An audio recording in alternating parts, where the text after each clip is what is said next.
बोलतोय त्याला उत्तर द्या ना. जतचा कारखाना तुम्ही 40 कोटी रुपये मध्ये घेतला. जतच्या कारखान्याची जमीन आहे 250 एकर. आता तिथं दर चालू आहे किती? मी 5 म्हटलो, पण मला डॉक्टर आरडी म्हणले अरे तिथं 10-15 लाख रुपयानं दर चालू आहे मेन रोडचा. आतला सरासरी 5 न धरला. 250 एकराचं पैसे झाले किती? तुम्ही आता सांगलीत राहता.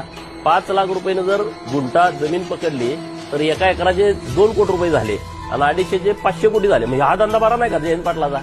एकदम गरीब तोंड करून गोड गोड बोलून जर 500 कोटीची प्रॉपर्टी, ती पण सभासदांची, ती पण दुष्काळी तालुक्यातली. अरे दुष्काळी तालुक्याला तुम्ही काही दिलं नाही आणि जे लोकांनी उभा केलं ते ढापलं. मग हा नालायकपणा किती आहे? म्हणजे माझ्याकडे लक्ष देऊ नका. ह्याचं उत्तर द्या ना. 40 कोटी रुपयामध्ये तुम्ही जतचा कारखाना ढापला. कारखान्याचं व्हॅल्युएशन वेगळं. तुम्ही जमिनीचे जेवढे पैसे झाले तो का घेतला कारखाना? कशासाठी घेतला? तो सभासदांचा राहावा यासाठी का नाही प्रयत्न केला?